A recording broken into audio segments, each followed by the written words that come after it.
everybody, I'm Delicia of the Cigar Vixen, and thanks for stopping by my channel. Today I'm doing something a little bit different. I'm actually going to be making a Manhattan, a cocktail that I enjoy a lot, and I thought it'd be fun to kind of go over how to make it or how I make it.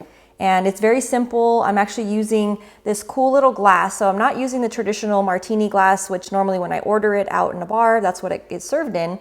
This one is a really cool cigar glass by Corksicle. It's a great gift, it's a great glass, it's a lot of fun. And so of course at the end of this video, I'll be showing you what cigar I'm pairing with this fun little Manhattan. Now, Manhattan itself has a really cool name, obviously, great city in New York, and tried to find the history as to why is it called a Manhattan. Couple different stories floating around out there, one of which would have been very cool because it said that it was a drink that was ordered by Winston Churchill's mother. That was like the first story I ever heard as to why it got its name. This was at a party she was throwing apparently at the Manhattan Club. And then I kept reading some different areas, and it turns out that that's actually not the true story as to where this drink came from. So then there's another one that I was reading that actually said that it was just developed by a bartender at the, the Hoffman House. So who knows? The point being that I don't know exactly where the origin of the Manhattan came from. I'm sure there are some of you that are watching maybe that have studied this, and I would love to hear the comments if you've heard a different story as to where the name came from. There's also one floating around out there that there's just different suburbs had their own names for different drinks that were created. Nonetheless, it's a great cocktail. It's a classic cocktail. It goes very well with a lot of different cigars. Again, I'll get into which one I'm pairing it with a little bit later. And for me, this recipe, it's actually funny because this recipe comes from my mom. So when I was in middle school and a little bit into high school, my mother, being the very hardworking woman that she is, she actually had a second job as a bartender. So she put herself through bartending school. She had this really cool little book with all these different recipes for different cocktails, which at the time I didn't really pay attention to, but as I came of age, it was really cool that my mom knew how to make all these different cocktails. So this is actually her recipe. Again, it's pretty classic. I have seen a lot of variations, people doing different things with the vermouth, or maybe using a simple syrup, or doing some different types of bitters. So I'm just doing a pretty straightforward, really just the traditional recipe, I guess you could say. So what you're gonna do is you're going to start with the bitters, and I'm just using the Angostura aromatic bitters, and you're just gonna do a couple dashes in there. And then you're going to add your vermouth. And if you have one of these little jiggers, these are cool. These are just a little mixing. You could do a shot glass. You can eyeball it. It's all up to what you have on hand. Again, if you are hosting a party or you're just making one of these for yourself at the end of the evening, there's really no wrong way to do it. So I'm gonna do 1 ounce of some vermouth. Pop that in there. Again, I've seen some people using some different things other than that type of vermouth. The other thing that I'm sure will cause a lot of comments out there, I can't wait to read all of them. I'm using bourbon. So I use bourbon in mine. I am a bourbon person. I like to drink that over rye whiskey any day of the week. So I know that the traditional and original recipe is done with a rye whiskey, and as far as I see it, there's no real wrong way to do that. So if you want to use rye whiskey, that's awesome. If you want to use bourbon, it's really depending on your palate. And again, my particular palate likes bourbon. I'm using, in this case, the Four Roses single barrel. And you're just going to double the vermouth amount. So you're going to do 2 ounces instead of the 1 ounce of the vermouth.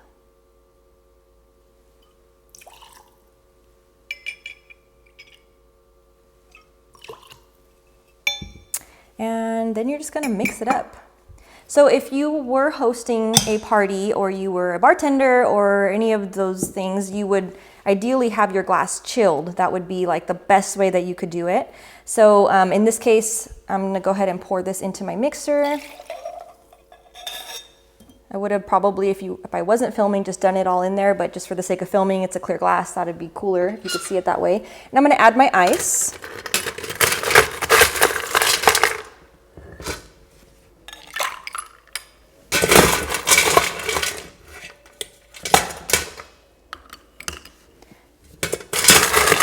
You want to just do pretty much as much ice as you can fit in your mixer, because you want it to not just chill your beverage, but you want to cut a little bit of not much of the alcohol, but just cut it a little bit, and then you just mix it. And there's not really like a particular number of turns. You could do it for maybe, I don't know, 30 seconds, 30 turns, something like that. But you just mix it around.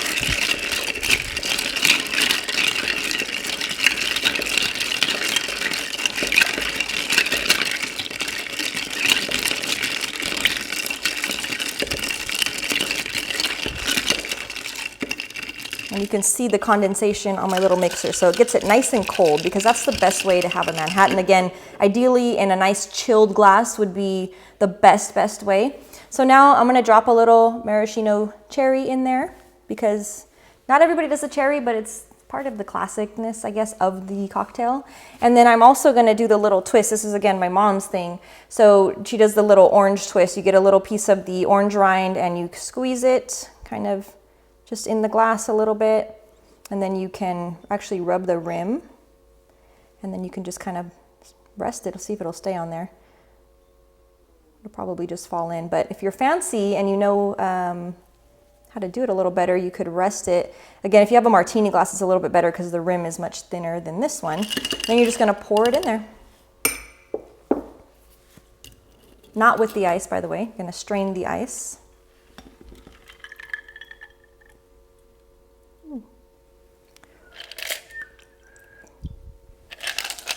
And voila, you have your beautiful Manhattan.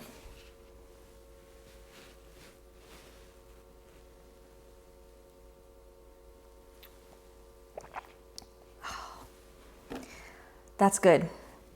So, as promised, I'm going to tell you what cigar I'm pairing with it. So to go with my fabulous cocktail, I've chosen a fabulous cigar. This is the Gomez Sanchez Leyenda No. 1. This is by Micallef Cigars. It's a great stick. And again, just a really nice option for this very classic cocktail. Now these do come in two different vitolas. There's the No. 1 and then there's the Leyenda No. 2. This one is a little bit of a longer vitola. It is unique in the sense that they have created their own mold for making these cigars. These are coming straight out of Nicaragua. This is a beautiful stick and a fun size to smoke. And so what I love about this glass, and the reason why I chose this glass, of course, is because you can rest your cigar in it like so. So as you light this up and you enjoy your cocktail, you have a little place to rest your stick. It's great.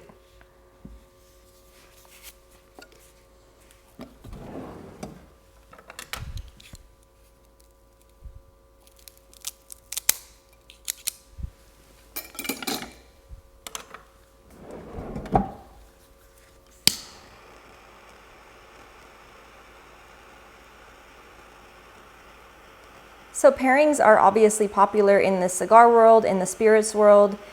Really, there's a lot of people that put a lot of, rules is not the best word, but maybe rules is the way I'm trying to go with this. They put a lot of thought into saying what you should pair with your beverage, or what you should pair with your meal. And really, I think the good rule of thumb is if you like it, then it's good. So for me personally, I like this pairing. Again, the Leyenda is a very classic cigar, has wonderful flavor profile to it. You get a mixture. You get a mixture of peppers, you get cedar in the background, you have a little light citrus with, of course, with the Manhattan and that little twist of citrus on there. And then again with the bitters, you just get a nice flavor combination. They don't compete with each other. The bodies are fairly similar. They're both medium, a stronger side of medium body. And that's really the only rule of thumb I would put out there, is that you want to try and match the body of your spirit and your cigar Flavors are all subjective. Again, if you like it, then it's good.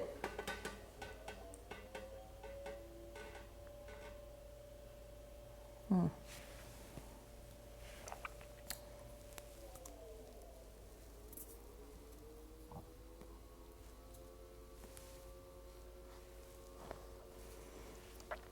then again, if you have this cool little cigar glass, you can just rest your cigar right in there. I love that. I never get tired of showing that. That's super cool. Hopefully you guys have one of these. If not, you can pick them up on corksicle.com. They're about 25 bucks. It's a great gift for any cigar and spirit lover in your life. This is a great way to go.